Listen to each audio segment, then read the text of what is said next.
नमस्कार विद्यार्थी मित्र मैत्रिणींनो, करंट अफेअर्स बाय मेघाली या आपल्या यूट्यूब चॅनलवरती तुमचं मनपूर्वक स्वागत आहे.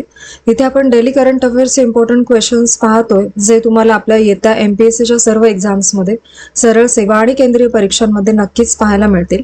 त्यामुळे आपल्या चॅनलवरती जर तुम्ही पहिल्यांदा आले असाल तर चॅनलला लाईक करा, जास्तीत जास्त विद्यार्थ्यांना आपला चॅनल शेअर करा, सबस्क्राईबही करा आणि सगळ्यात महत्त्वाची गोष्ट म्हणजे लेक्चर संपूर्ण पहा, एकही प्रश्न यातला स्किप करू नका. ठीक आहे, तर पाहूयात आजच्या म्हणजेच 19 जुलै 2026च्या चालू घडामोडी.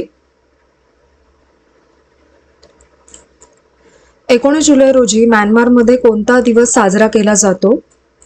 म्यानमारमध्ये तर या प्रश्नाचं योग्य उत्तर आहे पर्याय क्रमांक बी, शहीद दिन असतो म्यानमारचा. महत्त्वाचे पॉइंट्स पहा. म्यानमारमध्ये 19 जुलै रोजी शहीद दिन साजरा करतात. हा दिवस तिथे राष्ट्रीय सुट्टी म्हणून पाळला जातो. 1947 साली जनरल आंग सान यांनी त्यांच्या 7 कॅबिनेट मंत्र्यांची हत्या त्यांची झाली होती आणि ही घटना म्यानमारच्या स्वातंत्र्य लढ्यामध्ये खूप मोठी ठरली आणि त्यामुळे हा दिवस साजरा करतात. तसंच 19 जुलै निकाराग्वामध्ये लिबरेशन डे म्हणून साजरा केला जातो आणि FSLN रेव्होल्यूशन डे त्याला असंही म्हणतात. आणि 1979 साली सोमोजा हुकुमशाही संपली आणि सँडिनिस्टा नॅशनल लिबरेशन फ्रंट म्हणजे FSLN ने क्रांतीचं नेतृत्व केलं होतं, म्हणून हा दिवस साजरा केला जातो. पुढील प्रश्न पहा. प्रश्न दुसरा. पृथ्वी विज्ञान मंत्रालयाचे नवीन सचिव म्हणून कोणाची नियुक्ती झालेली आहे? तर या प्रश्नाचं योग्य उत्तर आहे पर्याय क्रमांक सी, टी श्रीनिवास कुमार यांची. टी श्रीनिवास कुमार यांची पृथ्वी विज्ञान मंत्रालयाच्या सचिवपदी नियुक्ती झाली. त्यांनी M रविचंद्रन यांची जागा घेतलेली आहे आणि कुमार यांचा कार्यकाळ हा 2 वर्षांचा आहे आणि ते MOES चे 5वे पूर्ण वेळ सचिव त्यामुळे ठरलेले आहेत. आणि पृथ्वी विज्ञान मंत्रालय 2006 मध्ये स्थापन झालेले आहे आणि टी श्रीनिवास कुमार यांना बरहामपूर विद्यापीठाची PhD पदवी मिळाली आहे आणि त्यांना हिंदी महासागर क्षेत्रातील विषय ज्ञान आहे आणि सॅटेलाइट ओशनोग्राफी हे त्यांचे तंत्रज्ञ क्षेत्र आहे. आणि भारतातील पहिली सुनामी अर्ली वॉर्निंग सिस्टीम उभारण्यासाठी त्यांनी नेतृत्व केलेलं आहे आणि 2004 साली 4च्या हिंदी महासागरातील सुनामीनंतर ही प्रणाली तयार करण्यात आली. ही कामगिरी त्यांच्या नावावरती आहे, हे लक्षात ठेवा. पुढील प्रश्न पहा. प्रश्न तिसरा. भारतातील पहिले अर्बन नाईट सफारी कोणत्या ठिकाणी विकसित करण्यात येत आहे? तर योग्य उत्तर आहे पर्याय क्रमांक ए, लखनौ येथे. महत्त्वाचे पॉइंट्स पहा. भारतातील पहिला अर्बन नाईट सफारी लखनौमध्ये उभारला जात आहे. हा प्रकल्प आहे तो कुकरेल रिझर्व फॉरेस्ट मध्ये साकारला जाणार आहे आणि सर्वोच्च न्यायालयाने 16 जुलै 2026 रोजी याला अंतिम मंजुरी दिलेली आहे. आणि कुकरेल रिझर्व फॉरेस्टचे क्षेत्र 2027 हेक्टर इतकं आहे आणि नाईट सफारी आणि डे झू यासाठी 855 एकर जमीन राखून ठेवली गेलेली आहे आणि प्रकल्पाचा अंदाजित खर्च जो आहे तो 1510 कोटी इतका असणार आहे. आणि हा जगातला 5वा नाईट सफारी प्रकल्प ठरणार आहे. यामुळे याआधी सिंगापूर, थायलंड, चीन आणि इंडोनेशिया इथे अजून नाईट सफारी आहेत. आणि पहिला टप्पा 38 वेगवेगळ्या वन्यजीव संकुले उभारली जातील आणि सफारीमध्ये बॅटरी ऑपरेटेड व्हेकल्स वापरण्यात येणार आहेत. भारतातील सर्व प्राणी संग्रहालयांचे नियम सेंट्रल झू ऑथॉरिटी ही कायदेशीर संस्था करत असते, हे देखील लक्षात घ्या. पुढील प्रश्न पहा. प्रश्न चौथा. 72व्या राष्ट्रीय चित्रपट पुरस्कारांमध्ये सर्वोत्तम चित्रपट कोणता ठरलेला आहे? राष्ट्रीय चित्रपट जाहीर झालेले आहेत 72वे. त्यामध्ये सर्वोत्तम चित्रपट हा पर्याय क्रमांक डी योग्य आहे. आर्टिकल 370 ठरलेला आहे. महत्वाचे पॉइंट्स पहा.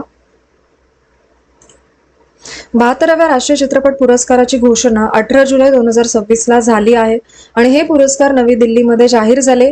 यावेळी हा पुरस्कार सोहळ्याचा 72वा संस्करण होता आणि 2024 मध्ये CBFC कडून प्रमाणित झालेला चित्रपट या पुरस्कारांसाठी पात्र होते.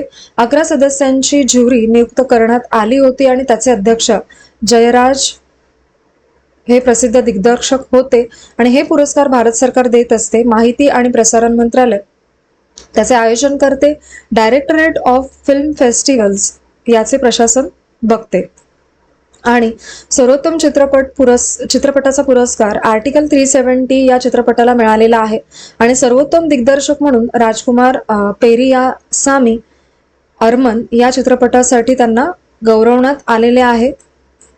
आणि सर्वोत्तम अभिनेता हा पुरस्कार मम्मुट्टी आणि कार्तिक आर्यन या दोघांनी जिंकलाय आणि सर्वोत्तम अभिनेत्रीचा पुरस्कार यामी गौतम यांना आर्टिकल 370 साठी मिळालेला आहे. हे लक्षात ठेवा. पुढील प्रश्न पहा. प्रश्न 5वा. वंदे मातरम विधेयक संसदेमध्ये सर्वप्रथम कोण मांडणार आहेत? तर या प्रश्नाचं योग्य उत्तर आहे पर्याय क्रमांक सी, अमित शहा मांडणार आहेत. महत्वाचे पॉइंट्स पहा. केंद्र सरकार पावसाळी अधिवेशन 2026 मध्ये वंदे मातरम विधेयक मांडण्याची तयारी करत आहेत. हे विधेयक 20 जुलै ते 13 ऑगस्ट 2026 दरम्यान होणार आहे आणि वंदे मातरम विधेयक प्रथम राज्यसभेत मांडणार आणि ते केंद्रीय गृहमंत्री अमित शहा सादर करतील. या विधेयकानुसार वंदे मातरमचा अपमान केला तर तो दंडनीय गुन्हा ठरणार आहे. ठीक आहे. आणि दोन्ही दोषी आढळल्यास 3 वर्षांपर्यंत तुरुंगवास किंवा दंड किंवा दोन्ही होऊ शकतात असं यामध्ये नमूद करण्यात येणार आहे. आणि सरकारी कार्यालयांमध्ये वंदे मातरमचे गायन वादन अनिवार्य करण्याच्या सूचना आधी देण्यात आल्या होत्या आणि आता त्या कायदेशीर स्वरूपात मिळणार आहेत. वंदे मातरमला राष्ट्रध्वज आणि संविधानासारखं कायदेशीर संरक्षण देण्याचा सरकारचा प्रस्ताव आहे. ठीक आहे. पुढील प्रश्न पहा. प्रश्न 6वा. बार काउन्सिल ऑफ इंडिया BCIच्या नवीन नियमांनुसार न्यायालय परिसरामध्ये खालीलपैकी काय करण्यास मनाई आहे? तर या प्रश्नाचं योग्य उत्तर आहे पर्याय क्रमांक डी, रील्स, व्हिडिओ व छायाचित्रे तयार करणे. आता यासाठी नियम दिलेले आहेत. महत्वाचे पॉइंट्स पहा. बार काउन्सिल ऑफ इंडिया ने 17 जुलै 2026 रोजी सोशल मीडिया वर्तनासाठी नवीन नियमावली जाहीर केलेली आहे. हे नियम जे आहेत ते वकील, विधी विद्यार्थ्यांनाही आणि इंटरेस्टनाही लागू असणार आहेत. आणि BCI ही ॲडव्होकेट ॲक्ट 1961 अंतर्गत स्थापन झालेली असून वकिलांचा व्यवसाय आणि कायदेशीर शिक्षणाचा दर्जा यामध्ये नियंत्रणाखाली ठेवते. हे बार काउन्सिल ऑफ इंडियाची स्थापना ॲडव्होकेट ॲक्ट 1961 नुसार झालेली आहे. JK तुम्ही हे लक्षात ठेवा. आणि न्यायालय परिसरामध्ये रील्स, व्हिडिओ आणि फोटो काढायला आता बंदी आहे. आणि न्यायालयीन कार्यवाही रेकॉर्ड करायची असेल तर कोर्टाची मुभा घेणं गरजेचं असणार आहे इथून पुढे. आणि हे नियम शारीरिक, व्हर्च्युअल आणि हायब्रिड प्रकरणाच्या सर्व न्यायालयीन कार्यवाहींना लागू आहेत. पुढील प्रश्न पहा. प्रश्न 7वा. अँडी बर्नहॅम कोणत्या देशाचे पुढील पंतप्रधान होणार आहेत? अँडी बर्नहॅम. तर योग्य उत्तर आहे पर्याय क्रमांक ए, युनायटेड किंगडम या देशाचे. महत्वाचे पॉइंट्स पहा. 17 जुलै 2026 रोजी अँडी बर्नहॅम यांची ब्रिटनच्या लेबर पक्षाच्या नेतेपदी निवड झाली आणि केअर स्टारमर यांच्या जागी आता ते अँडी बर्नहॅम हे येणार आहेत आणि ते युनायटेड किंगडमचे पुढील पंतप्रधान होणार आहेत. आणि बर्नहॅम याआधी ग्रेटर मँचेस्टरचे महापौर होते आणि त्यांची निवड जी आहे ती लंडनमध्ये लेबर पक्षाच्या विशेष परिषदेमध्ये ठरलेली आहे. आणि रिफॉर्म UK पक्षाचा वाढता प्रभाव थांबविणे हे त्यांच्यासाठी महत्त्वाचं उद्दिष्ट होतं. बर्नहॅम यांनी देशातील देशातील प्रदेशांना जास्त अधिकार देण्याचं वचन दिलं. त्यांनी सत्तेचं विकेंद्रीकरण करण्यावरती जोर दिलेला आहे आणि प्रादेशिक असमानता कमी करण्याचं आश्वासन देखील दिलेलं आहे. दुर्लक्षित भागात पुन्हा आशा निर्माण करण्यावरती त्यांनी भर दिला आणि लेबर पक्षामध्ये एकता राबवण्यावरती त्यांचा विशेष आग्रह असणार आहे त्यांच्या कार्यकाळामध्ये. पुढील प्रश्न पहा, प्रश्न 8वा. भारतातील पहिल्या भूऔष्णिक विहीर कोणत्या ठिकाणी कार्यान्वित करण्यात आल्या? तर या प्रश्नाचं योग्य उत्तर आहे पर्याय क्रमांक डी, फुग्गा खोरे, लडाख येथे. महत्वाचे पॉइंट्स पहा. भारताने 17 जुलै 2026 रोजी पहिल्या भूऔष्णिक विहिरी कार्यान्वित केलेला आहे.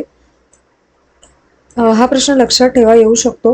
हा प्रकल्प पुग्गा खोरे लडाख येथे आहे आणि पुग्गा खोरे हे भारतातील प्रसिद्ध भूऔष्णिक क्षेत्रांपैकी एक आहे. या विहिरींचे उद्घाटन जे आहे ते लेफ्टनंट गव्हर्नर VK सक्सेना यांनी केले आणि प्रकल्पाची अंमलबजावणी जी आहे ती ONGC एनर्जी सेंटर ने केली. 2 भूऔष्णिक विहिरी प्रत्येकी 1000 मीटर खोलीपर्यंत खोदण्यात आलेल्या आहेत आणि हा भारतातील सर्वात खोल भू औष्णिक विहिरीचा प्रकल्प आहे आणि या ज्या विहिरी आहेत ते 14,000 फुटांपेक्षा अधिक उंचीवरती आहेत. भारतातील भूऔष्णिक ऊर्जा संसाधने लडाख, हिमाचल प्रदेश, उत्तराखंड, गुजरात आणि अंदमान निकोबार बेटांमध्ये सर्वाधिक आढळतात. ठीक आहे, हे देखील लक्षात ठेवा. पुढील प्रश्न पहा, प्रश्न 9वा. महाराष्ट्र शासनाने 2047 पर्यंत किती वृक्ष लागवडीचं लक्ष्य निश्चित केलेलं आहे? याचं योग्य उत्तर आहे पर्याय क्रमांक C, 300 कोटी इतक्या. महत्वाचे पॉइंट्स पहा.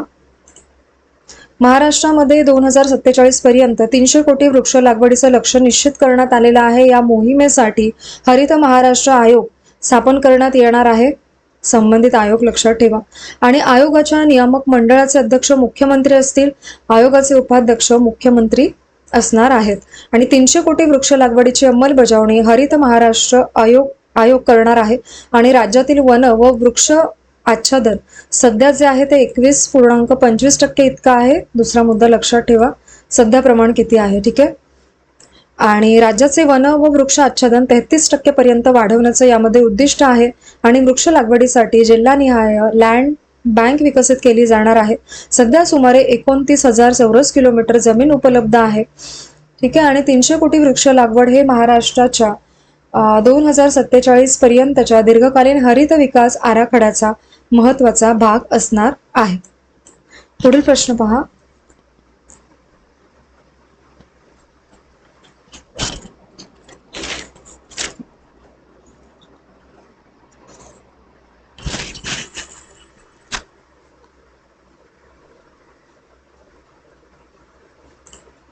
राष्ट्रीय सफाई कर्मचारी आयोग उच्चस्तरीय आढावा बैठक कुठे आयोजित केली गेली? तर या प्रश्नाचं योग्य उत्तर आहे पर्याय क्रमांक A, नवी दिल्ली येथे. महत्वाचे पॉइंट्स पहा. राष्ट्रीय सफाई कर्मचारी आयोग ने नवी दिल्ली येथे उच्चस्तरीय बैठक आयोजित केली होती आणि बैठकीत स्वच्छता कर्मचाऱ्यांच्या कामकाजाच्या परिस्थितीचा आढावा घेण्यात आला. बैठकीचा उद्देश म्हणजे स्वच्छता कर्मचाऱ्यांची सुरक्षितता वाढवणे असा होता आणि कर्मचाऱ्यांच्या कल्याणकारी सुविधांवरती विशेष भर देण्यात आलं.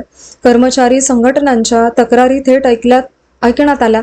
स्वच्छता कर्मचाऱ्यांच्या प्रत्यक्ष अडचणींवरती चर्चा करण्यात आली यामध्ये आणि भविष्यात ठोस कृती आराखडा तयार करण्यासाठी बैठक आयोजित करण्यात आली होती. पुढील प्रश्न पहा, प्रश्न 11वा. India post mascot design contest कोणत्या प्लॅटफॉर्मवरती सुरू करण्यात आले आहे? तर या प्रश्नाचं योग्य उत्तर आहे पर्याय क्रमांक C, innovate India MyGov platform असं त्याचं नाव आहे. महत्वाचे पॉइंट्स पहा.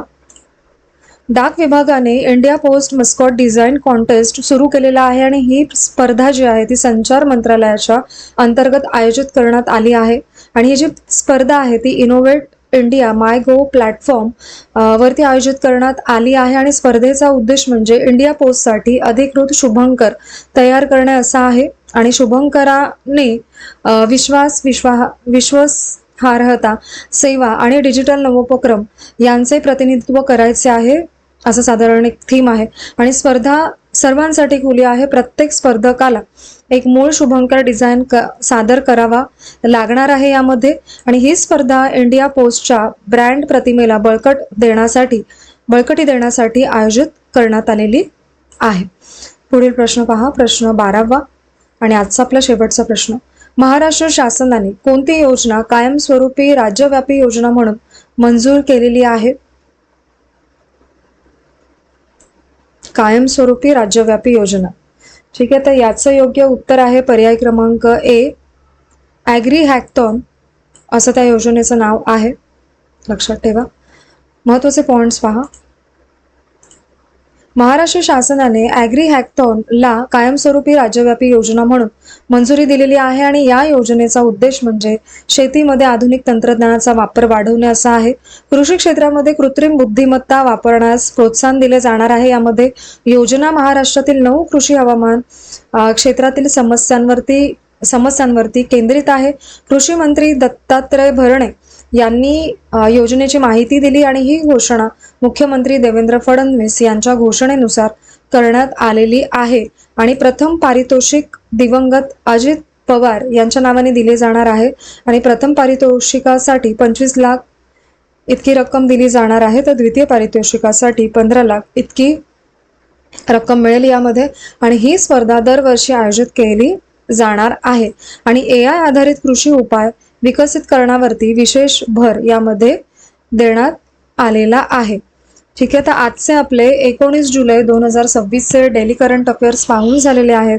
लेक्चर शेवटपर्यंत पाहत चला, ही एकच विनंती आहे. आणि आजचे लेक्चर तुम्ही शेवटपर्यंत पाहिलेच असेल त्याबद्दल थँक्यू सो मच.